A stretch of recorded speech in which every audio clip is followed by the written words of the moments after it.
The Great Hall of the Galactic Council was bright with white light that fell from the high crystal ceiling, and it made the floor shine like a mirror, and the sound of voices echoed in the vast space as leaders from 100 worlds spoke in low tones, waiting for the meeting to begin, because this was not an ordinary day, and everyone knew it. The war had been silent for months, and that silence was heavy like a storm waiting to break. And now a single message had reached them saying that a human diplomat was coming, and that message alone had sent fear through the council, because humans were strange and dangerous in ways no other species could understand.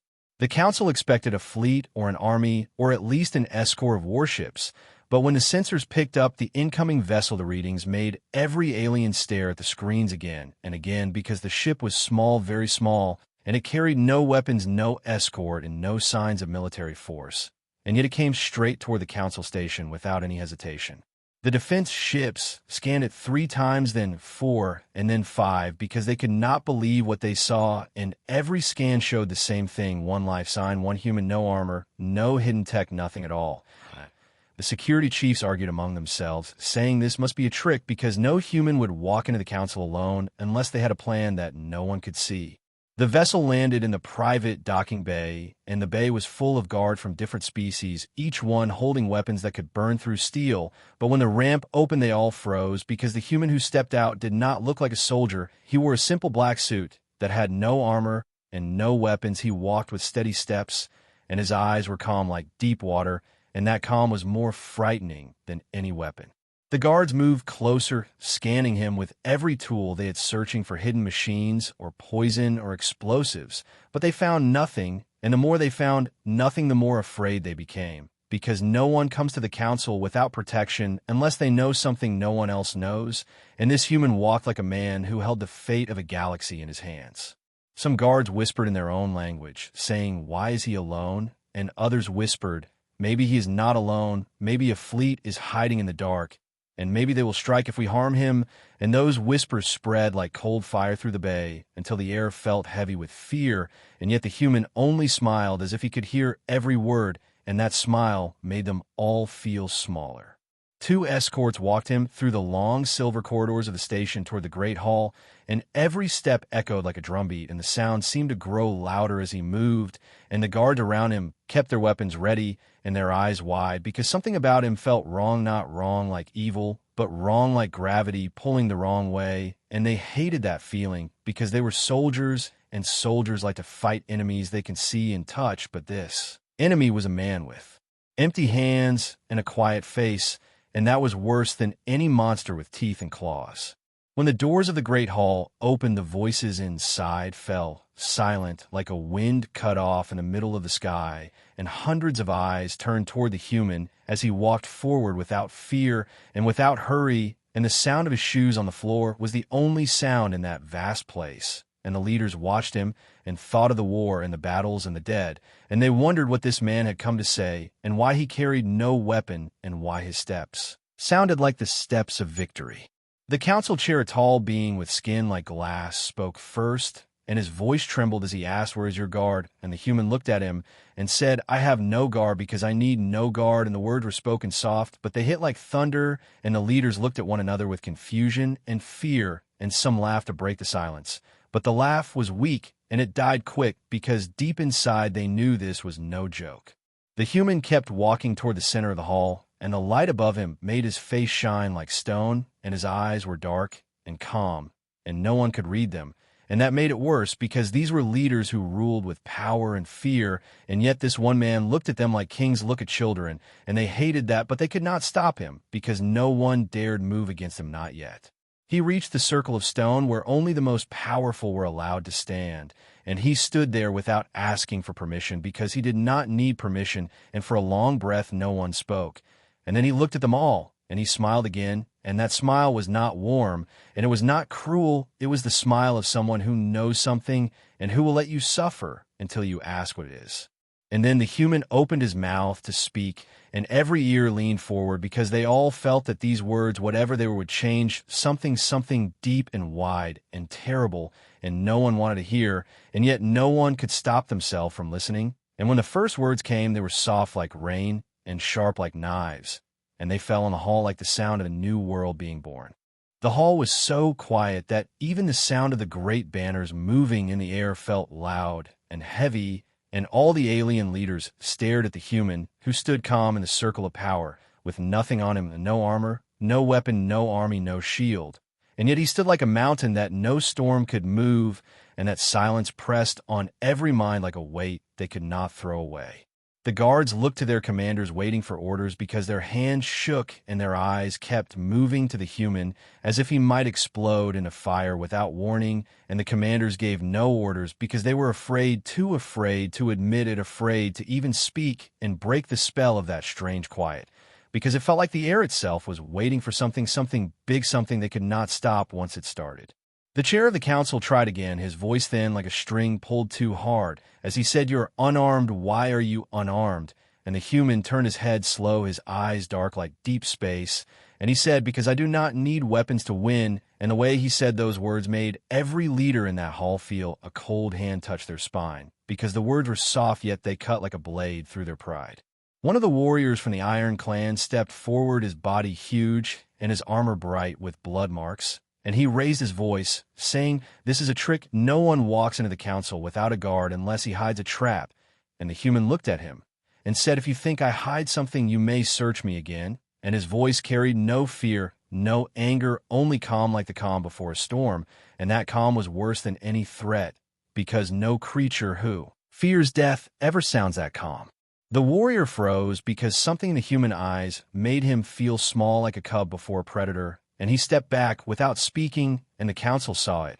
And they felt more fear, because if the Iron Clans who fear nothing fear this man, then what hope do the rest have? And whispers began to move like shadows through the hall, as some said, "Kill him now, before it is too late," and others said, "No, if he came alone, and we kill him, we will make the humans burn every world we own," and no one wanted to say the truth, that no one had the courage to lift a hand against him, because they all felt that lifting a hand would be like lighting a fire that would swallow them all. The human kept standing silent, his eyes moving slow across the hall, and it felt like those eyes were knives that cut through lies and secrets, and none of them could look back for long, because the weight of that gaze was too much. And then the human smiled again, the same small smile that made hearts beat faster, and he spoke, and his voice was quiet but strong, and it rolled through the air like a wave as he said, "I walked here without a weapon because I came to give you a gift." The words hit the hall like thunder, because no one believed a human would come with a gift, not after the war, not after the blood and the death and the broken worlds. And some laughed because they could not think what else to do, and their laugh sounded wrong like glass breaking, and the human did not laugh. He only looked at them and said, "The gift is choice," and that word choice cut deep, because they all knew choice is power, and power is the one thing no ruler ever gives without a price. The council chair found his voice again and said, "What choice?" And the human said, "The choice to live or to die." And the way he said, it was like ice sliding over stone, slow and cold and hard, and the leaders shifted in their seats because they did not like those words, but they could not leave them behind. And the human walked forward slow, his steps like the ticking of a great clock, and he stopped at the very heart of the hall and stood like a dark star, pulling all eyes toward him. Then he said, "Do you know why you fear me? You fear me because you do not understand me. And that is the truth. You fear what you cannot control, and you cannot control me." And those words hung in the air heavy as mountains. And some of the council began to shout, saying, "He is mad," and others saying, "This is a trick." And their voices rose until the hall was full of noise like a storm breaking against a cliff. And through that storm the human did not move. He stood still, like iron, and his face did not change. And then he spoke again, and his voice cut through the storm like a blade through silk. And he said, "I will tell you something, and you will remember it for the rest of your lives." The hall went silent again, like the sound had been ripped away, and every ear leaned forward, and every heart beat faster, and the guards gripped their weapons tight. And the commanders gave no orders because they too wanted to hear, and the human let the silence live for a long breath. And then he said the first words that would change everything.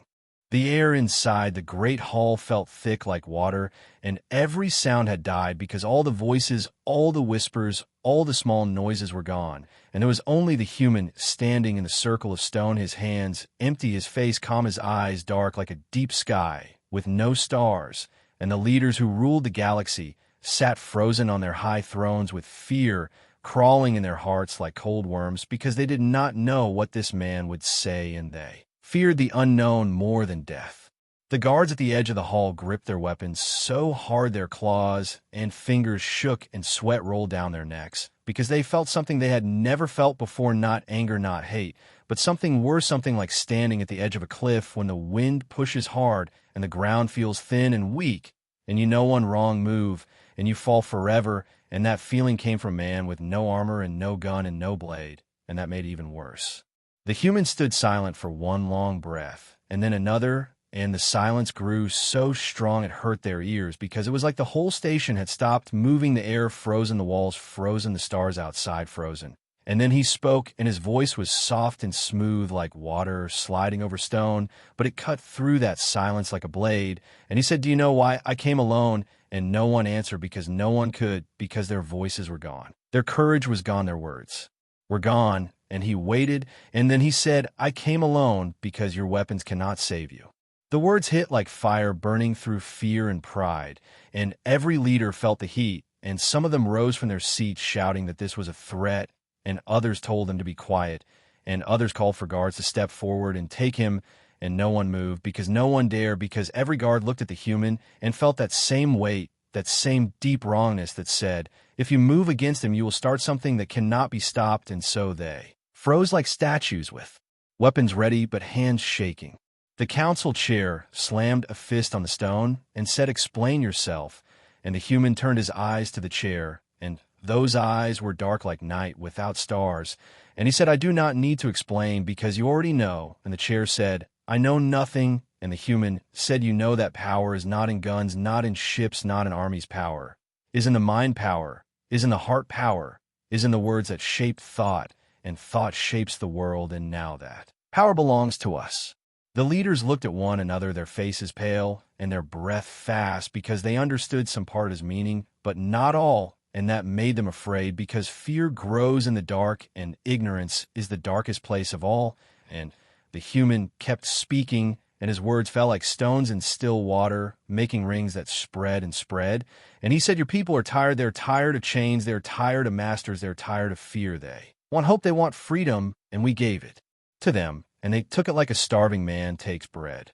A roar filled the hall as some leaders shouted, "Liar," and others shouted, "Stop him," and still no one moved, because they knew in their hearts that his words were true. And the human smiled, and that smile was not warm, it was not cruel, it was like the smile of a storm that knows the trees will break when the wind comes. And he said, "You call us dangerous, because we fight with guns, but guns are nothing, ideas are everything. And now the idea has spread, and you cannot stop it, because ideas cannot be killed. They cannot be burned, they cannot be crushed under tanks, they cannot be erased from the mind once they live there." The alien leaders felt cold, because they understood the shape of the thing now. They understood why he came alone, why he came without fear, because this war was not about ships and armies, this war was about control. And they had already lost, because control dies the moment people believe they are free. And the human said, "I am here to give you a chance to live with that truth, or to die fighting it.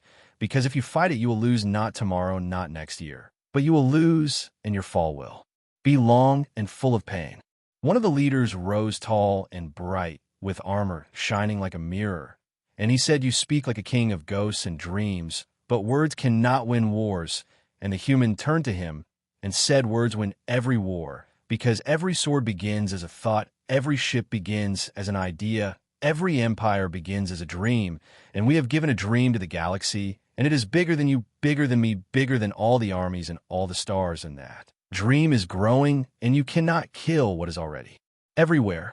The warrior sat down, because his mouth was dry and his heart was heavy, and no more words came from him. And the human walked closer to the council table, slow, like a shadow moving across a wall, and every step sounded loud in the still air. And he stopped, and he looked at them all, and he said, "This is not a threat, this is a truth. And the truth is a weapon sharper than any blade and heavier than any gun. And the truth is that the future does not belong to you anymore, and you know it, and that is why you fear me." The silence came again, heavy and long, and no one broke it, because no one could, because every word they might say was weak next to his words. And the humans stood there waiting, calm and still, and the leaders sat in their high seats like mountains that had begun to crack. And in that silence, the galaxy began to change. The great hall of the council had turned into a cage of whispers and fear, and the walls that once stood as symbols of power now felt like cold stone pressing down on every leader inside, because they had heard the human speak, and his words were like fire creeping through dry grass, slow and quiet, but impossible to stop, and the leaders could not tear the word from their minds because they knew deep inside that those words were true, and truth is heavier than chains and sharper than any blade, and no one in that room could carry it without bleeding. The human stood still at the center like a pillar of shadow that the light could not break, and his eyes moved from one face to another with no rush, no fear, no anger, only calm like an ocean before a storm, and that calm was the thing they hated most because they could not shake it, they could not crush it, they could not bend it, and that calm spoke louder than any roar and said, "You're not in control anymore." Around the circle of stone, the guards waited with weapons raised, their hands tight, their fingers shaking because they wanted to act, but they could not act because every thought, every instinct told them that to act would be the end, and they did not know why they felt this way, only that they felt it like cold iron pressing against their bones, and none of them wanted to be the first to move and the first to die, because they all believed they would die if they took a single step toward that man with empty hands. The leaders began to argue, their voices sharp like knives cutting through the heavy silence, some shouting that he must be killed now before his lies spread further, others crying that they should hear him. Because if they kill him and his words are true, then their fall will be faster and harder, and the shouts grew and grew until the air shook with anger and fear. The human let them shout, because he knew that every word they spoke, every fight they started among themselves, made him stronger, without him lifting a finger, and that was the art that no weapon could match. When the noise reached its peak, the human spoke again, and his voice was soft, yet it rolled through the chaos like thunder rolling through a valley, and it silenced them all in a breath. And he said, "You fear me, because you fear what I carry, and what I carry cannot be taken by force." And one of the leaders asked, "What is it you carry?" And the human smiled and said, "I carry the future, and the future is already in motion, and it will not stop, because an idea cannot die. And that idea is freedom, and it lives in the hearts of billions now." The leaders froze because they understood what that meant, and fear grew thicker than the air they breathed, because if that was true, then armies meant nothing, fleets meant nothing, walls meant nothing, because no wall can stop a thought, and no army can crush a dream. And the human knew they understood, and that was why he smiled again, because his words had done what guns could not. They had broken the chains inside their minds. The council chair leaned forward, his voice like dry leaves scraping stone, as he said, "You claim this idea has spread, but we have heard nothing." And the human said, "You have heard nothing because you do not listen to the whispers of your people, and those whispers are turning into voices, and those voices are turning into shouts. And soon those shouts will shake your thrones and crack your crowns and bring down every banner you have ever raised, because no throne stands forever when the world beneath it rises as one, and your world is rising now." One of the warlords slammed a fist against the table, his armor ringing loud like a hammer on steel. And he said, "You speak in riddles, you speak in games, but you bring no proof." And the human said, "The proof is already walking in your cities, the proof is already breathing in your barracks, the proof is already eating at your tables, because your soldiers, your workers, your children, they're listening to us now, and they believe, and belief is the seed of every empire and the root of every rebellion, and your roots are breaking even as we speak." The hall shook with rage as some leaders roared that he lied, and others shouted that they had seen signs, small signs, whispers on their own worlds that they had ignored until now. And those voices grew until fear turned to panic, and panic turned to madness. And they all wanted answers, but no answer would make them safe, because the truth had entered, and the truth had no chains, and the human stood watching like a wolf among sheep, waiting for the storm to burn itself out. Because he did not need to fight, he only needed to speak. When the shouting fell to a broken whisper, the human spoke once more, and his voice carried like a river cutting through stone. And he said, "I did not come to beg. I did not come to kneel. I came to offer you a choice, and that choice is simple: stand with us and live, or stand against us and fall. Because the tide is rising, and no one stops the tide." And the leaders felt those words like the weight of a world on their backs, because they could not lift them, they could only break beneath them. The chair tried to speak, but no sound came, and others tried, but their words died because the human had taken the hall the way a flame takes a forest, and now the fire was inside their hearts and their walls, and there was no way to put it out, and they knew it, and that was the deepest cut of all. The hall was quiet again, but it was not the same quiet as before, because now it was a quiet full of fear and broken pride, and every leader sat heavy in their seats like mountains that had begun to crack, and they stared at the human, who stood calm in the circle of stone, and his face was still, and his hands were empty, and yet he had taken the strength from every ruler in that room, without lifting a weapon, and that was a power no army could fight. Because an army fights with guns and blades, but this man fought with words, and words were knives that cut the mind and left no wound to heal. The council chair leaned forward, his voice dry and sharp as he said, "Speak," and the human looked at him with eyes like deep water that held no light, and he said, "I will speak, and you will listen, because the time for lies is gone, and the truth is here, and you cannot close your ears to it any more than you can close your eyes to the sun." And then he raised his voice not in a shout, but in a way that made it strong and clear, so that every ear in that vast hall caught every word. And he said, "The warrior. Fear is not coming, it is already here, and you cannot stop it, because it does not march with soldiers and ships. It moves in silence through the minds of your people and through the hearts of your children, and you cannot kill it, because you cannot kill hope." The leaders shifted in their seats, their faces pale and their hands cold, because they understood now what this man meant, and they did not want to understand, but they could not help it, because the truth was sharp and it cut deep. And the human said, "While you were fighting for planets and ships, while you counted guns and fleets, we planted something greater, something you did not see, because you looked for fire, and we gave the galaxy a dream, and that dream is freedom, and it grows every day, because no chain can hold a dream once it takes root." Some of the leaders roared with anger, saying lies and tricks and shadow games, but their voices were weak, and they knew it, because even as they shouted, they remembered the small things, the whispers they had heard in their own cities, the signs on walls, the songs in the dark, the quiet questions in the barracks and the homes, and they knew that what he said was true, because it had already begun, and the humans saw that knowledge in their faces, and he smiled that small, calm smile that made their hearts beat like drums. And he said, "You feel it already, you feel it in the silence of your soldiers, you feel it in the eyes of your workers, you feel it in the voices of your children, and you are afraid because you know you cannot stop it." The hall grew hot with fear and anger, and the air felt heavy, as if the walls themselves were closing in, and the council chair slammed a hand against the stone table and said, "What is it you want?" And the human said, "I do not want anything for myself. I want a future for the galaxy, and that future is one where no one bows, and no one kneels, and no one lives in chains, and that future is already written, because the people have seen what we are, and they have seen what you are, and they have made their choice. They have chosen us not, because we forced them, not because we paid them, but because we gave them hope, and hope is stronger than fear. Hope is stronger than guns. Hope is stronger than you."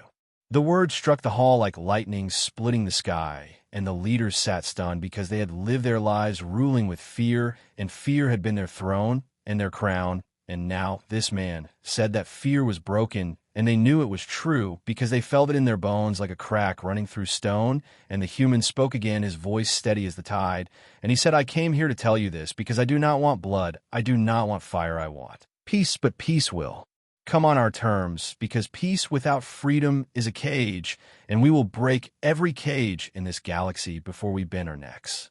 One of the oldest rulers rose, his skin like faded glass, and his voice thin like wind.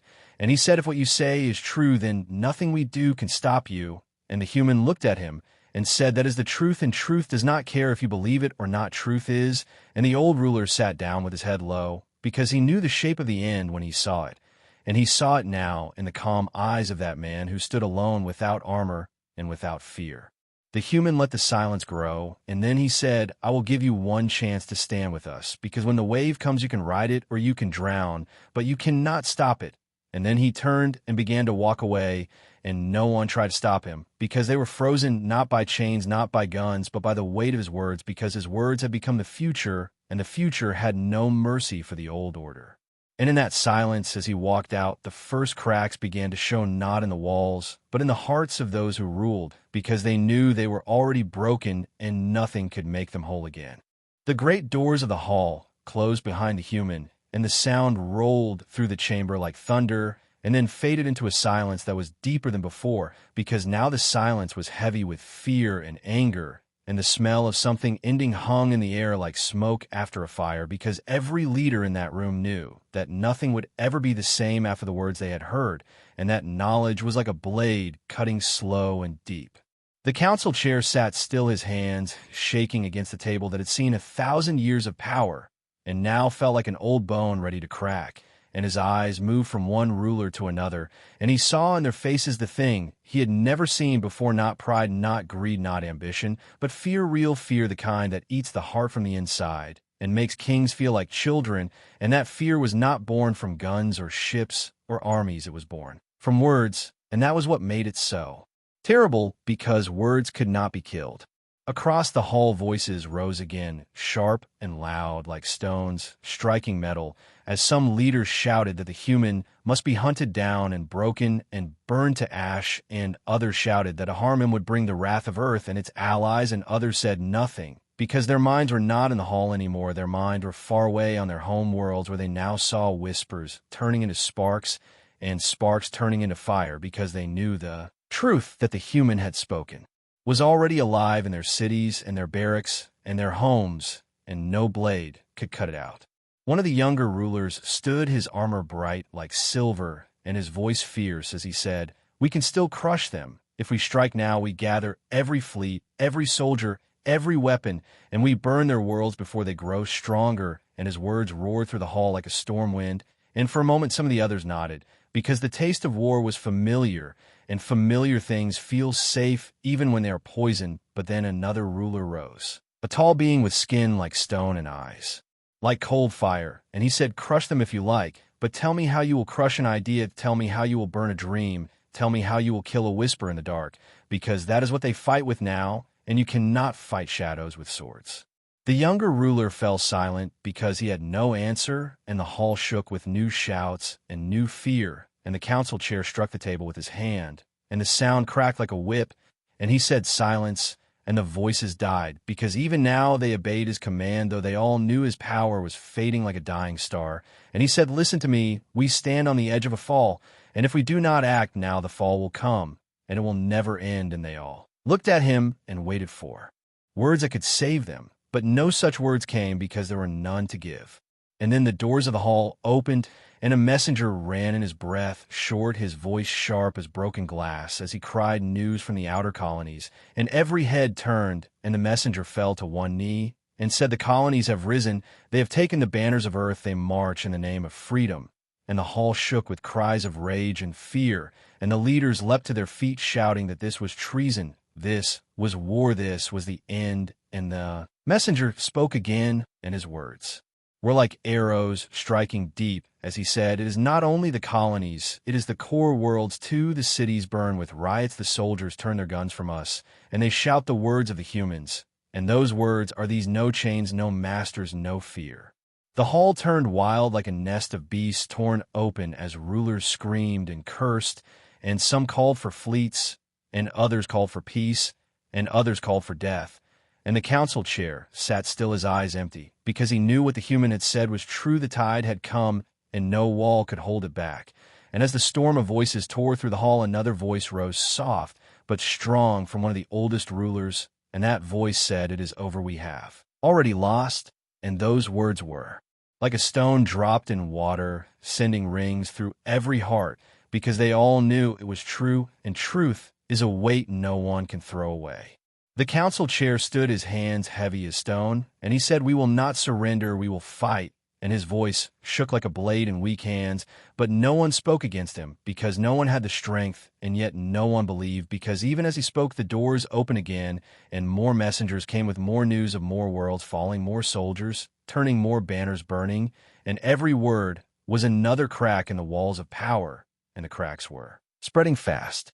And far away beyond the walls of the hall, the human walked through the great corridors, calm and slow, his face still, his steps steady, and his eyes cold as the deep dark between stars, because he knew what was happening behind him. He knew that the fire he had lit with his words was spreading faster than any army, and no one could stop it now. And that knowledge sat in his heart like iron, strong and unbreakable, and as he reached the great gates of the station, he looked out at the stars, and he smiled. The smile of a man who has already won before the first shot is fired. The human stood at the edge of the great station with the stars stretching before him like an endless sea of cold fire, and his shadow fell long across the shining floor as he waited without hurry, because he knew the moment had come, the moment when the galaxy would choose, and no army, no fleet, no wall could stop what was about to happen, because it had already begun long before he stepped into that hall, long before he spoke his first word. Behind him the doors opened, and voices poured out like waves crashing against rocks, voices full of rage, voices full of fear, voices breaking like glass, because the council was tearing itself apart inside the grand chamber, and he could hear their cries, even here in the silence of the great corridor, and their cries told him the truth that they were finished, because those who rule cannot fight shadows, and the human had brought them a shadow so wide and so deep it swallowed their crowns and their thrones and left them in darkness. He stepped forward, and the great gates opened, and beyond them waited the vast docks filled with ships from 100 worlds, and those ships, once symbols of power, now stood useless because their masters had lost before they could even give the order to fire. Because what good are guns when the soldiers who hold them no longer believe in the cause? What good are fleets when the hearts of their crews have already turned to another dream? He walked through the docks, his steps slow and steady, and as he passed the guards, they lowered their eyes, and some lowered their weapons, and some fell to their knees, because they saw in him not a man, but something greater, something they could not name, but could feel deep in their bones like the pull of gravity, and that feeling told them the old ways were dead, and the new way had come, and they would follow, because they wanted to stand with the future, not with the ashes of the past. As he reached the outer gate, a figure stepped from the shadows, a young officer from one of the proud warrior clans. Her armor scratched her face lined with fear, and she raised her weapon, though her hands shook like leaves in a storm. And she said, "You did this, you burned the order of the galaxy." And for a breath the human looked at her, and his eyes were calm and deep. And he said, "No, I did not burn it. It burned itself the day it chained the stars and forgot that chains always break." And her weapon lowered because his words struck like a hammer, breaking the last stone of doubt inside her, and she fell to her knees and whispered, "Then take me with you." And the human placed a hand on her shoulder and said, "Rise, because the future does not kneel." And she rose and walked beside him as the gates opened wide to the black ocean of space. At that same breath, far behind him, the council chamber was chaos and madness, as more messengers ran, with more news of more worlds rising, more fleets turning, more banners falling, and the leaders who once ruled like gods now shouted like frightened beasts trapped in a cage, with the fire closing in, and their words were empty, because no one listened, not even their own guards, because the guards were already dreaming of freedom, and dreams are stronger than chains. One of the oldest rulers stood, his voice thin as smoke, and he said, "We are undone." And no one answered, because they all knew, and knowing was the heaviest weight they had ever carried, and it crushed them without mercy. And in that silence the old ruler closed his eyes and whispered the truth that none dared speak before it is over, and his whisper was like a bell tolling in the dark, ringing for the death of an age. Far above the station the black sky burned with the lights of ships moving in patterns that spoke not of war, but of change, as fleets once bound by oaths broke their chains and turned their banners from the old order, and the stars themselves seemed to watch as the tide shifted, because tides always shift, and no power, no matter how great, can hold them forever. And this tide carried the name of Earth, and the name of hope, and the name of a dream that could not die. The human walked onto the deck of his small ship, the same ship that had brought him here alone, without weapons, without guards. And now that ship seemed greater than 1,000 dreadnoughts, because it carried the spark that had set the galaxy on fire. And he stood at the edge of the deck looking out at the endless dark, and he smiled, not a smile of pride, not a smile of cruelty, but a smile that spoke of certainty, the certainty of a man who knows the road ahead is hard and long, but the road is his, and no one can take it from him.